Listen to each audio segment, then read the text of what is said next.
Somebody says it's crazy that Blizzard won't revive the characters. Yeah, true. They can't. They can. They can't revive the characters because if they roll it back, it'll revive a bunch of legit deaths. There were some deaths that were like, if they were gonna roll it back, they'd have to roll it back like instantly, and they don't have people on staff that are ready to like hit the rollback button at any point in time. So like if they roll it back, I mean, it's been too long now, right? They can't roll back now. I don't think they can go in and individually re-give people back their characters that died during that time frame. And at this point, they'd have to roll it back, what, 24 hours? There's no way they're doing that. I mean, you know how many people die just regular deaths in 24 hours? They can single target rollbacks. It doesn't have to be an AoE. Maybe they could. Maybe they should just revive OnlyFangs characters. You know, people would be mad about that. You solve one problem, creates another. This is why it's tough to be in that leadership position like Blizzard, because you have a big problem here, and they don't have a solution. They don't have any solution that works. So what do? When you don't have any solution that works as a leader, generally the best decision is to do nothing. And that's probably what Blizzard is going to do. They're probably going to do nothing. Have a policy of not reviving characters, and then you revive characters. Every single person that disconnects is going to now say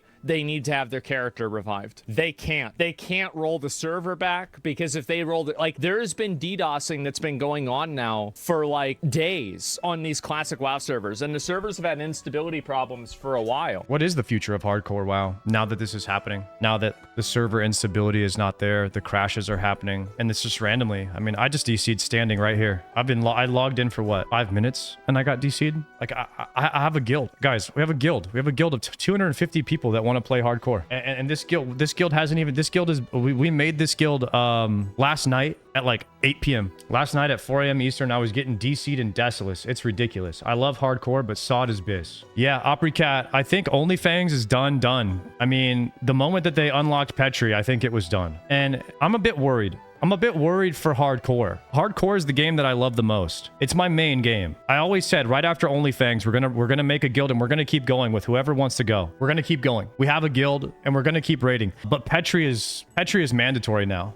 In the event of a DC, I mean, everyone needs to Petri and Alta for. I used to be so against Petri, and now I'm so for it that like I won't play the game without it. I won't play anymore. And I do think that the best thing for OnlyFangs going forward is to not play on a hardcore server. And we can play on Dream Scythe or whatever. We can go again from level 1, and we can have all the content open, and we play with the add-on. The thing about the OnlyFangs experience that was the best thing about OnlyFangs, guys, was the OnlyFangs add-on. It was 100% the OnlyFangs add-on was the best thing that has ever happened. The add-on was so good, you guys. I didn't even know that this kind of thing could exist. It blew my mind that we weren't able to use the auction house. We weren't able to trade. It completely tracked when you turned it off and when you turned it on. You could not get around this thing. Gingy bought something off the auction house. Soda made him delete his characters. They found out about Sequisha using the auction house as storage space pretty much instantly. Like, there was no way you could beat this add-on. And it did so much more than that. It tracked deaths. It tracked where your guildies were in the world.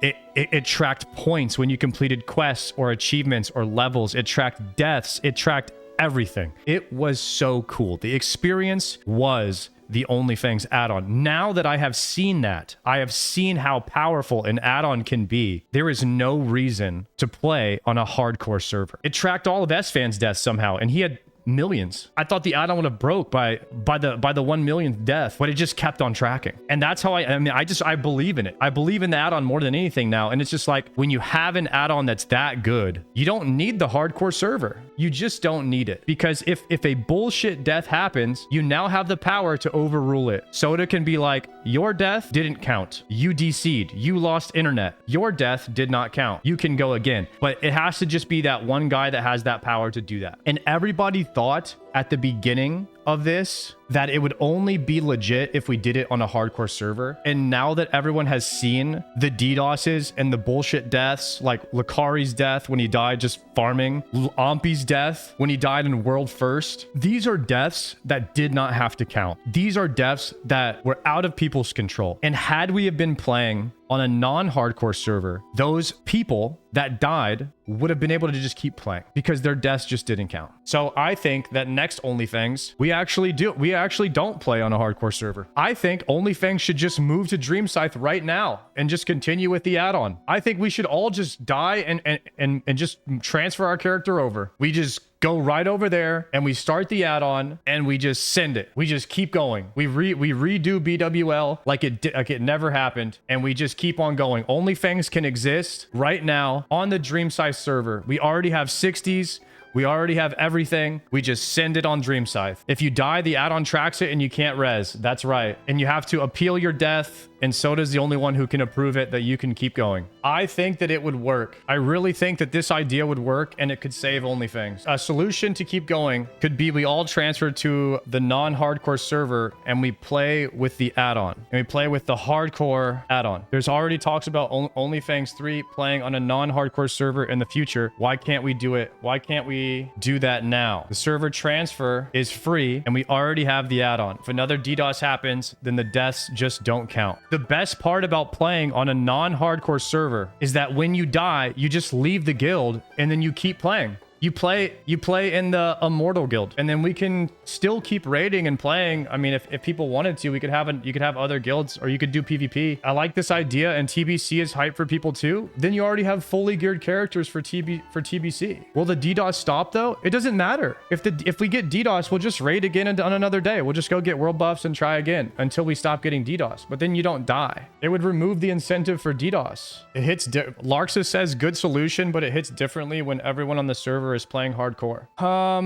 It's the only solution. Unfortunately, it will be less hype simply because it's not on an official server. At this point, guys, the official server has lost its credibility anyways. Nobody wants to play on the official servers anymore. Do you want to go out leveling in the world and DC? I feel like they could just delete the hardcore servers now and we can go back to playing on the add-on where we used to be able to appeal. That was so much better. We did it right the first time, just like World of Warcraft did with classic WoW. They literally did it right the first time. WoW was the best version of WoW was the first one. And the hardcore add-on did that too. I mean, the amount of DCs that are happening right now makes hardcore unplayable. The only thing I want to do is play, but I don't want to leave the city. Like, I don't want to leave the city. DC is part of the game. Have you ever played Diablo hardcore? Blizzard don't give a F about how stable servers are. I don't remember ever hearing about a DDoS issue to this scale in Diablo. This is a different situation. I don't remember ever hearing any hardcore game getting DDoS this badly. I'm actually very surprised at how many people were looking for a guild. I mean, we started this guild last night. We're at 253 members. I'd love to have any alts from OnlyFangs that want to join, and we keep raiding.